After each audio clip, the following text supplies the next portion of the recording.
Oh yeah, welcome back to Testosterone Fantasy Sports Yeastie. What's up, dude? brother? How long has it been since we've done a segment together? Have we done one by ourselves I don't this year? know. I It's don't been think a we while, have. I think man. it was last year. But the magic always seems to be so magical when we're doing our The show. magic is magical. It really, Wow, that's really pretty is, good. man. Like I feel like I could pull a rabbit out of my. Anyway, we're gonna jump into the matchups right now, dude. It's week 15, Yeah. and the playoffs are in full effect. Yeah. And honestly, man, I do want to talk about one league in specific. It's the Yahoo Experts League. Yeah. And both of us are. Did you win your game too? Of right? course I did. Okay, so 129 to we're in the 84. top four. Yeah. And so we're not playing each other this week. No, I play a guy by the name of Yellowstone out in Montana. And I've got Harlem North. You got Harlem World. Okay. Jeremy Fisher from New York City. Okay. So we're in the top four of the Yahoo Experts League. Awesome, dude. And hopefully we can move on and meet each other in the championship. Then that game would be next a week. wonderful side part of what we do here at Testosterone Sports. You know, fantasy football comes and it goes, but the networking and the friends that you make and the shizzle that you get to talk, that lasts forever. And Speaking of that, can we just, I'm going to shut you up for a second because in the tough league where did you win, what did you win, the second year? yes. You won the second year. You've been in the playoffs each year since then, And is that correct? even no matter what happens this year, I'm still the big money winner. You are still the big money winner, but are you in the playoffs this year? I am not. You're not. Did you hang on to LT maybe a little too long? Maybe. Maybe a little too long. Who was one of the guys that was trying to get him from you? I think there's a good chance that I could have got one of your 2 first-round picks Yeah? doing that, and I probably could have taken Chris Johnson and or Jonathan Stewart or Matt Forte. Probably Matt Forte. Potentially. I could have got 2 of those guys, which really now looking Back in in the hindsight. day. Yeah, back in the day. If I yeah. would have traded LT to you 3 weeks before the draft or Yeah. a month before the draft, and that honestly what we're kind of accidentally jumping onto is a very good piece of strategy to think about. If you've got some high-priced players like an LT on your team, especially Or like in a this dynasty dude. league, or a die, it's really important to trade those guys at the right time. You don't want to see them go AIG.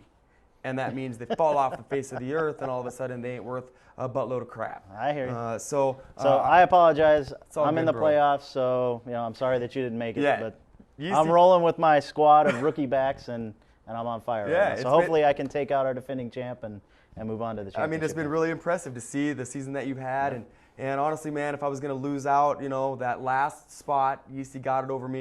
If I was going to lose out to anybody, dude, it couldn't be a better person. That. I appreciate that. So Now let's maybe get down- everybody can shut up for me trading this guy in the offseason last year. Right. All right, Well, let's go. Let's get down to the nitty gritty. Tampa Bay on its way to Atlanta. Tampa Bay lost a tough game last week, albeit Antonio Bryant had a pretty good game.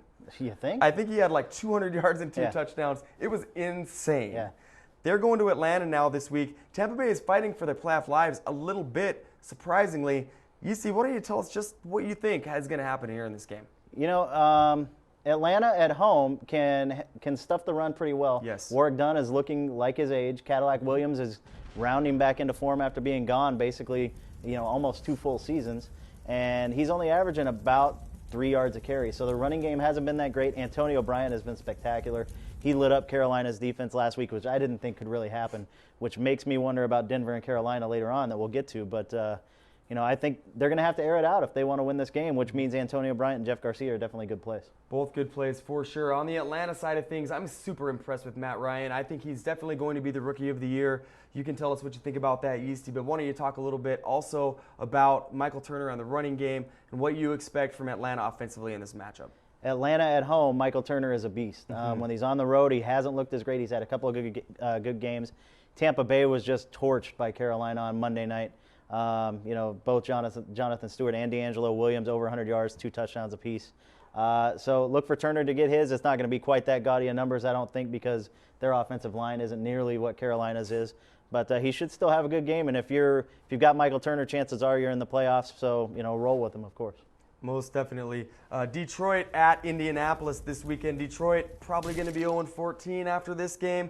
They've got one fantasy play, Calvin Johnson, a must-play each and every week. Yeah. Looked a little bit like Dante to Randy last week against the Vikings. 70-yard bomb was the money. You can't start anybody else in this game, but you can start a lot of Colts.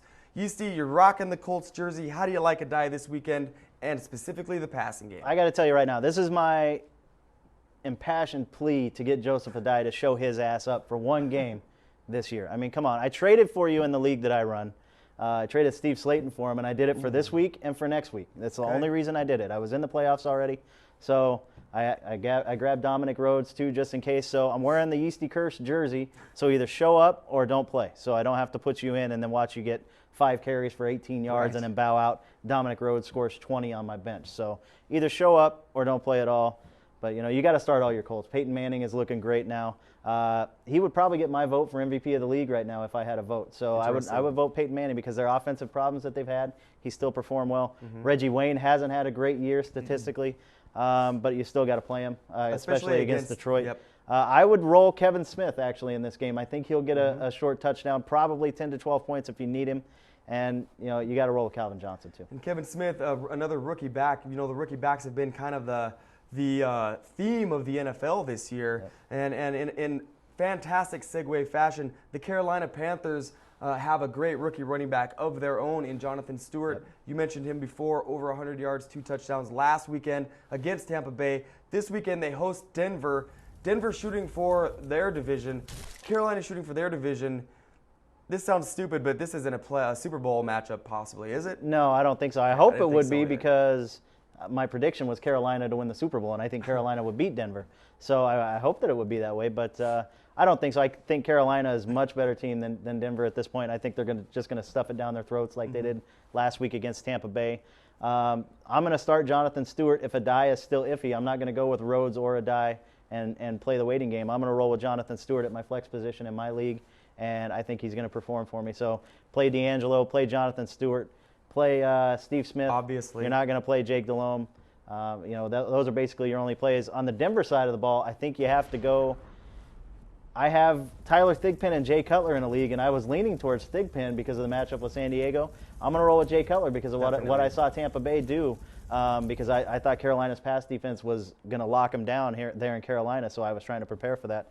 Throw Brandon Marshall out there and throw Jay Cutler out there, and I think they're going to put up some big numbers based on what they saw Tampa Bay do last week. Tatum Bell is a starter in Denver. Don't try to ring that bell. He's going to be diseased. They haven't run the ball at all season long. Selvin Young's going to be back too, so you never know what Shanahan's going to do. So just don't even try. You know, start Marshall like Yeastie's saying. Eddie Royal makes a pretty decent play here as Marshall gets the double team. But Denver, they don't run the ball at all, and that's one reason why Cutler has had such a great season. A great quarterback. You see that accuracy out of a young guy like that, you know good things are to come. Moving along, a great divisional matchup between the Giants going to Dallas. This could be the game of the week, Yeastie. I love this matchup. Dallas had to fight against Pittsburgh last week in the brutal, bitter cold. Tony Romo was joking about the cold, saying, I'm from Wisconsin. Well, in Wisconsin, they drink a lot of booze. Yeah. So you don't get that much. He looked like he had a pretty good buzz in the fourth quarter, actually. So he was probably a little punch drunk from James Harrison in his face all day. He kept trotting off the sideline, going over to the heater, heating up his little fingers so that he could go back on the field and throw the ball to Jason Witten, who would drop it. It was an interesting game, to say the least. Pittsburgh came out ahead. Now they face the Giants, and Dallas is on the ropes. They might miss the playoffs. Yeastie, what's your take in this game? I think Dallas is in for a tussle. I think both teams are battling some pretty serious injuries. Marion Barber and his toe, Brandon Jacobs and his knee. So I think it's going to be whichever backup running back actually performs better. Sure. And I'm going to have to lean towards Derek Ward and Ahmad Bradshaw for the Giants. The way that they can come out, they got their butts handed to them basically by Philadelphia. They were dominated in a lot of phases of that game. So I'm going to take New York to pretty much put Dallas on the brink of not making the playoffs. You know, obviously for fantasy purposes, I think you've got to start Eli, I guess, if you need to. That's what's funny about this matchup, dude. It's like all the good players aren't going to be involved. Yeah. So you could actually go and pick up a Tashard Choice and plug him in if you need to. It's like, say you have Barber or Jacobs. You could pick up a Ward. What's his first name? Derek Ward. Derek Ward. Yeah. And there's too many Wards in the NFL, I'm telling you. I hate them all anyway, so it doesn't matter. Well. I think that Jason Witten's going to bounce back. I think if you've got Romo, then you're gonna start him anyways. I think he usually performs pretty well against the Giants. Romo, Witten, T.O., start those guys. Marion Barber, obviously wait and see. If you have Tashard Choice, hopefully handcuff to him. you can roll with him. He played extraordinarily well at Pittsburgh, which is a very, very tough defense. So I think you can roll with the Shard choice if you need to and expect to get some points out of him. I'd stay away from pretty much everybody except for John Carney on the Giants side. It doesn't feel like a lot of fantasy points here in this matchup that can be relied on. Yeah, you think it's going to be, in the passing game. Yeah, you think it's going to be a high-scoring game, and then it usually ends up, either 19-13 or something like a slugfest. It's two really good teams, but if you've got Witten and you've got Romo, you've got to start them and you've got to roll with them. So good luck to you. I've got Witten in my league, the one that I run, and hopefully he doesn't drop the ball again and smack me out of the playoffs. Another two teams that know each other very well and will fight very hard in this game. It's going to be another low-scoring game. Pittsburgh going to Baltimore. Yeastie, this one is going to be tough to find fantasy points in unless you have their defenses. Yeah. Do you like any of the plays here? No. I really don't either. I don't. I mean, maybe Heath Miller if you're desperate at tight end. I mean, I'm not going to roll Todd Heap. I'm not going to roll Mark Clayton. You never know who the hell you're going to get with Baltimore in the running back position. You're not going to start Joe Flacco because if you have Joe Flacco, chances are you're not in the playoffs still. Right. So Big Ben, if you have Big Ben, chances are you're not in the playoffs. Maybe you've got Hines Ward on your team, but you're not going to roll with Meweldy or Willie Parker out there because you don't know what you're going to get in there at Baltimore anyway. So start the kickers, start the defense, hope for some snow and some snot knocking to go There's on. a good chance that the only touchdown in this game is going to be on the defensive side of either one of these teams. I'd rather play Troy Polamalu as a wide receiver this week. So definitely bench all your offensive players in that game. And as far as we go, we'll be right back after this break. Yeastie, once again, we'd like to thank you for coming on, man. No problem, we'll come right back with another segment. Jeff and Yeastie locking it down while Jesse's sunning himself down in sunny Mexico.